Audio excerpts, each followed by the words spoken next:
So in this video we are going to discuss about fourth unit, language testing versus assessment versus evaluation.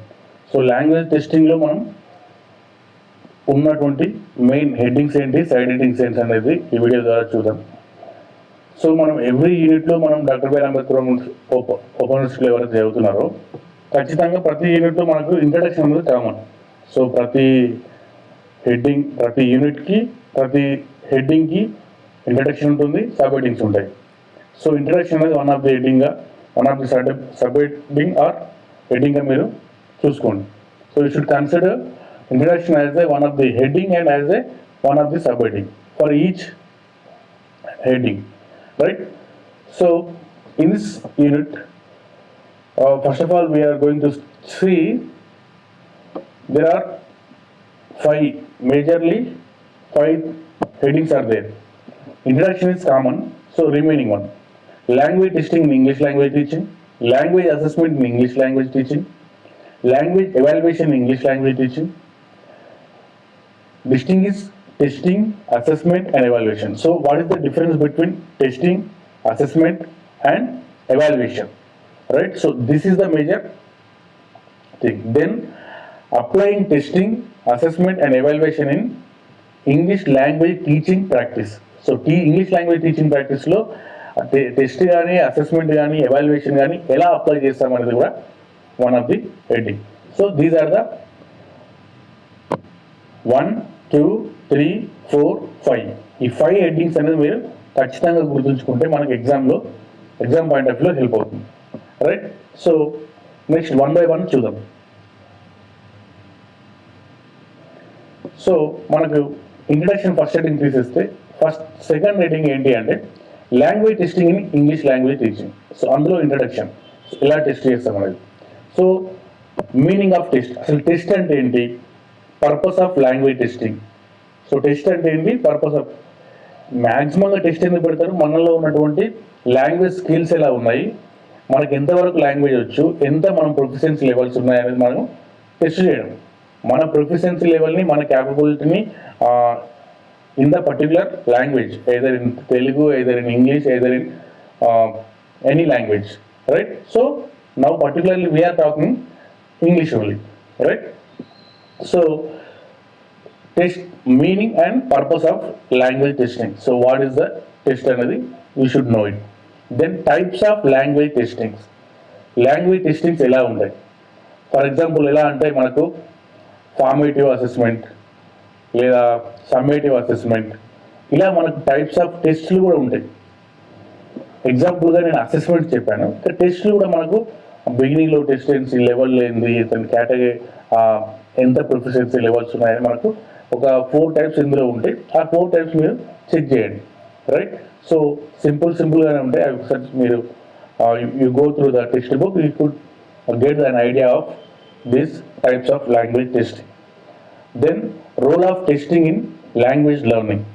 So what is the role in testing? So every testing అనేది ఖచ్చితంగా important, ఎందుకంటే మనం how much where we started and where we reach. So మన ప్రోగ్రెస్ని test చేసుకోవాలంటే ఖచ్చితంగా అది ఉండాల్సిందే టెస్ట్ అనేది, ఎనీవే, రైట్? సో ఇది ఒకటి. సో ఇలా మనం ఈ 4 గుర్తుంచుకోవాలి. Next limitations of language testing. Language testing అనేది ఏంటంటే ఎలాంటి లిమిటేషన్స్ ఉంటాయి. ఫర్ ఎగ్జాంపుల్ లిమిటేషన్స్ ఏంటి అంటే జనరల్ లైఫ్గా మనం మ్యాక్సిమంగా టెక్స్ట్ బుక్స్లో ఏం చూస్తామంటే ఫార్మల్ లాంగ్వేజ్గా చూస్తాం. మరి informal, what about the informal language and different situations, different scenarios, conversations. So అలా డిఫరెంట్గా కొన్ని లిమిటేషన్స్ ఉంటాయి మన టెస్టింగ్లో అనేది. సో అన్ని ఇన్ఫార్మల్ సిచ్యువేషన్ మనం టెస్ట్లో మ్యాక్సిమం ఎన్ని టెస్ట్లో ఇన్ఫార్మల్ అనేది ఉండదు, ఓన్లీ ఫార్మల్గానే మనం టెస్ట్ చేస్తాం, రైట్? సో ఇది ఒకటి.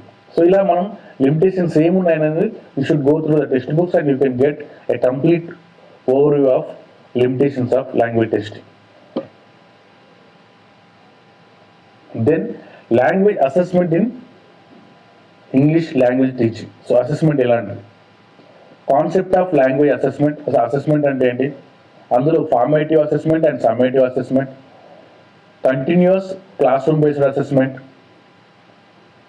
then role of assessment in supporting learning.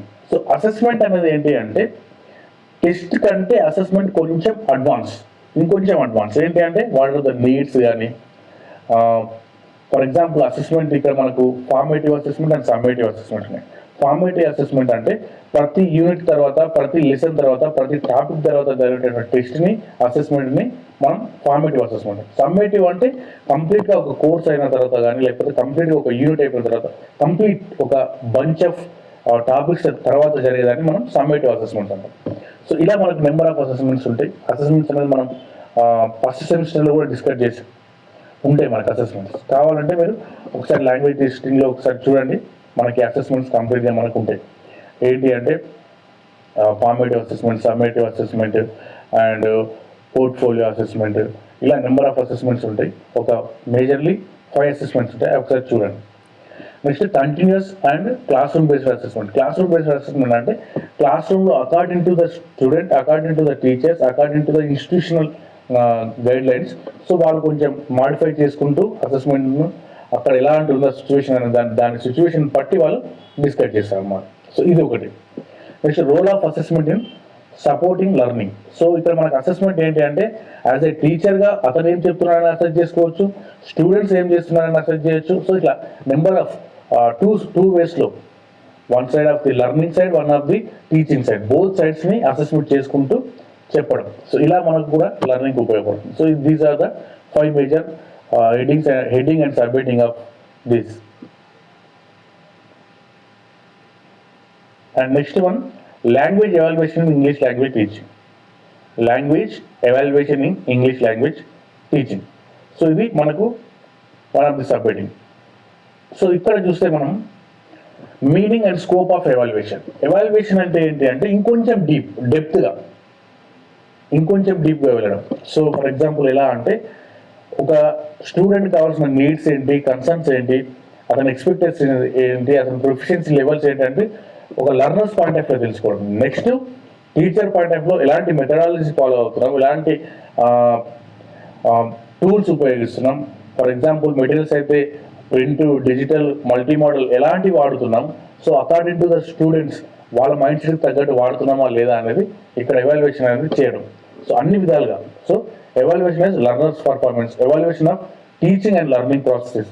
So మనం ఎలా చేసుకోవడం అనేది, evaluation in curriculum and program development. So ఇక్కడ బోత్ సైడ్ల పర్ఫెక్ట్గా చేస్తే దాన్ని ఎవాల్యుయేషన్ అంటాం. ఓన్లీ వన్ సైడే కాకుండా, so teaching side as learning side, both sides.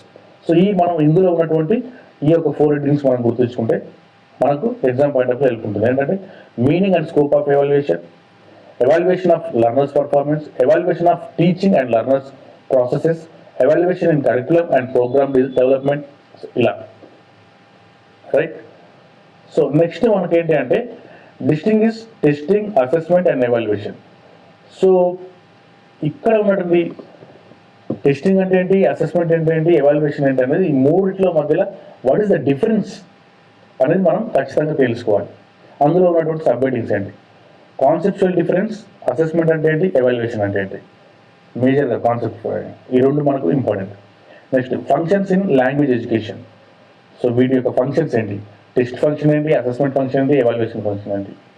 Next complementary roles in teaching and learning. So ఈ అడిషనల్గా ఎలాంటి బెనిఫిట్స్ ఇస్తుంది ఒక టెస్ట్ కానీ, అసెస్మెంట్ కానీ, ఎవాల్యుయేషన్ అనేది. Practical limitations for teachers. ప్రాక్టికల్గా ఉపయోగించినప్పుడు ఎలాంటి లిమిటేషన్స్ రావచ్చు.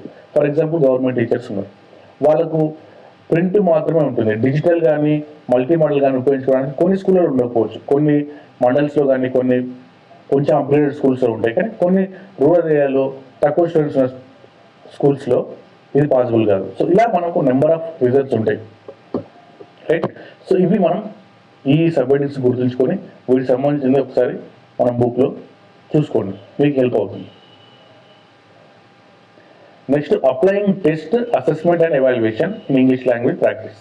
సో ఇక్కడ మనం ఏంటంటే integrating testing and assessment in classroom practice. So టెస్ట్ని, అసెస్మెంట్ని క్లాస్ రూమ్ ఎలా చేస్తాం, using evaluation for improving teaching. Teaching కోసం ఎవాల్యుయేషన్ ఎలా చేస్తాం, feedback and learning improvements, feedback తీసుకుంటూ మన లెర్నింగ్ ఇంప్రూవ్మెంట్ ఎలా చేస్తాం, assessment in distance and online learning context, online వాళ్ళకి ఎలా చేస్తాం. So these are the another 4 subheadings under this. So మనం ఇలా ఏంటి ప్రతి దాంట్లో మనం ఒక 5 హెడ్డింగ్స్, టోటల్గా మనకు ఉన్నాయి 5 హెడ్డింగ్స్, అందులో మళ్ళీ 4 సబ్ హెడ్డింగ్స్. ఇంట్రడక్షన్ కామన్ కాబట్టి 5 హెడ్డింగ్స్ తీసుకున్నా కానీ మనం 4 గుర్తుంచుకుంటే టోటల్గా మనకు ప్లస్ అవుతుంది, రైట్? సో ఈ సెషన్ కూడా మీకు కొంచెం హెల్ప్ అయింది అనుకుంటున్నాను. ఐ నో దట్ ఇంకొంచెం డెప్త్గా ఇంకొంచెం డీటెయిల్గా చెప్పాల్సిన అవసరం ఉంది, కానీ నేను ప్రిపేర్ కావడానికి కానీ నేను ఫస్ట్ ఇయర్ స్టూడెంట్ని. So according to I'm a impact certified trainer, but my training profession is different, this subject is different, that's why I'm putting some effort, but I need to improve in, especially for this particular area. So I will try and I will improve my level best.